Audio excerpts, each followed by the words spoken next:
iri kuzamura hejuru. Dore iki kiba cyaragiye kuducira kare.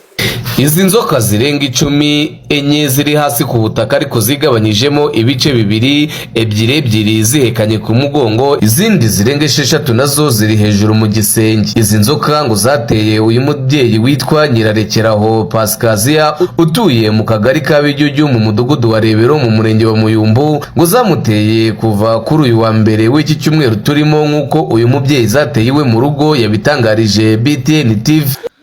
Njyewe twari turi hano mu rugo, njyewe n'umugabo ari mu gitondo nka 11:00 abarambwa ati mama heri ndumva umutwe umereye nabi, ndumva umutwe ujanjaguritse.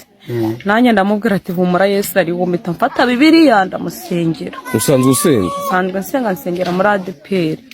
Noneho umuntu aramuhamagara ati ngwino ujye ku kazi, arambwira ati ngende kumva hano hose nacagaguritse nawe ndi ushobora kugenda. Ubwo imvura biraguye, arambwira ati genda ureka amazi dukorera toilette neza. Ndagize nyine imvura ihise dutangira gukata icyondo dukora nyine toilette. Twari dufite ibati mu nzu, arambwira ati genda ureberera abati uze ndishyireho mbega turebe nimba hari indi mirimo dukora. Naragiye ngiye guterura ibati sanga ikiziga cy'inzoka nyinshi, inzoka enye muri make. Noneho mpita mpinda umushyitsi ndamuhamagara ati papa Erika ntabara. Papa Erika hageze zose zizamura imitwe icyarimwe, ari inzoka bita tubona inzoka enye, inzoka ebyiri nini n'inzoka ebyiri ntoya. Ako kanya ubwo nawe amera nk'umuntu nyine ufashwe n'igihunga. Inzoka zita zirizingura, ebyiri nini zijya ukwazo n'ebyiri ntoya zijya ukwazo. Zirangije ebyiri nini imwe ikajya ifata imwe igaheka indi, imwe nini igaheka intoya n'indi nini igaheka intoya, zitangira gukora sirikire mu cyumba. Noneho ahamagara iwabo, ahamagara Isi aramubwira ati turatewe. Isi aramubwira ati ntimukore kuri izo nzoka, ntimuzice, izo nzoka ntabwo zisanzwe, imyaka mfite n'ubwa mbere numvisha ayo mateka. Birangira ahamagara na mukuru aramubwira ati wowe homora ahantu hose urebe nimba izo nzoka zava mu nzu. Twaragiye turacukura turahomora, tumaze guhomora dusohora ibintu byose tujya hanze, twicara hanze. Tumaze kwicara hanze turindira ko izo nzoka zava mu nzu. Dusubiyeyo dusanga zongeye gukora rwa ruziga, zitubonye zirongera ziribohora zikora serikire nyine mu nzu. Uriya mubyeyi ahita araza, amaze kuza aravuga ati ariko ibintu mumbwiye ni ibiki? Ati wasanga ari igipene kiri mu nzu. Baragiye, uriya mubyeyi agenda avuga ati nge sinduwa hano ntimunkoreho. Bazigeze iruhande bitangira kubarabya indimi zose, zibarabya indimi icyarimwe zose, zibyina mu nzu bahita bavamo birukanka. Twazibonye 3 z'igitondo tugera 3 z'ijoro izo nzoka zikiri gukora uruziga. Birangira abantu uyu yabo byatubwira ati ngende kumva mutarara muri iyi nzu irimo inzoka imeze gutya, muze tugende mushaka ukuntu mubigenza. Mugabo arambwira ati ra mugore nta mugabo we uhari, ntago narara mu nzu itagira umugabo, reka njye gushaka aho mba ndyamye nawe agucumbikire, ejo mu gitondo tuzagaruka turebe uko bimeze.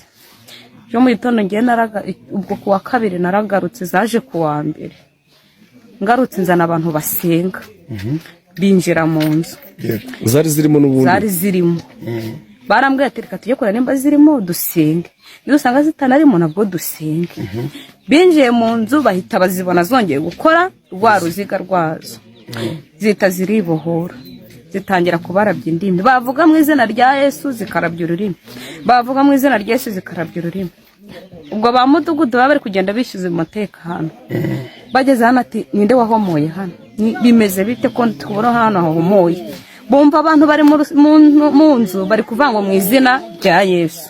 Bahise binjiramo, bagezemo nyine noneho zijya zabyina, baba bavugije induru, ziteragura hejuru, baba bavugije induru. Barangije nibwo nyine bagiye bahuruza abantu.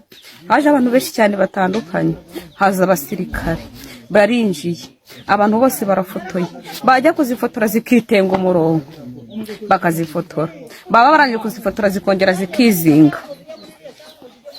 Babikoze kuva mu gitondo nk'izi saha kuko nakinga mvuye kujyana umwana ku ishuri, barinda bagera saa 10 inzoka zikiri kugenda. Izo nzoka runtu irengero ryazo ni irihe? Irengero ryazo twebwe twamaze kugira abayobozi b'umurenge bahageze baratubwira ati ngo ni mukinga turazibonye, n'izindi bari bamaze kubona n'izindi hejuru aho turyama nazo zizinga zingiyemo, noneho zirenga za zindi twari twabonye imbere. Baratubwira ati mukinge zibaye nka zingahe?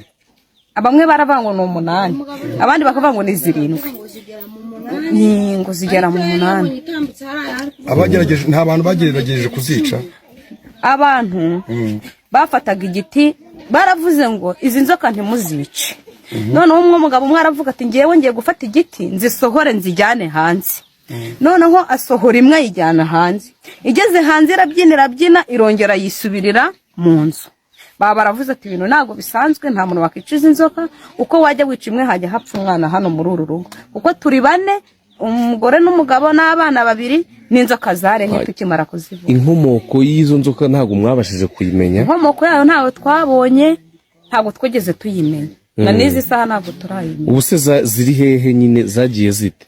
Twebwe ntago tubizi kuko ejo mu gitondo twaraje yinjira mu nzu, ariko ngiye kwinjiramo birananira.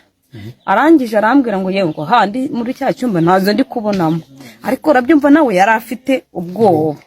Na mudugudu araza ageze hano ku muryango agira ubwoba bwo kongera kwinjira. Kuva ejo mu gitondo ntago turongera kwinjira.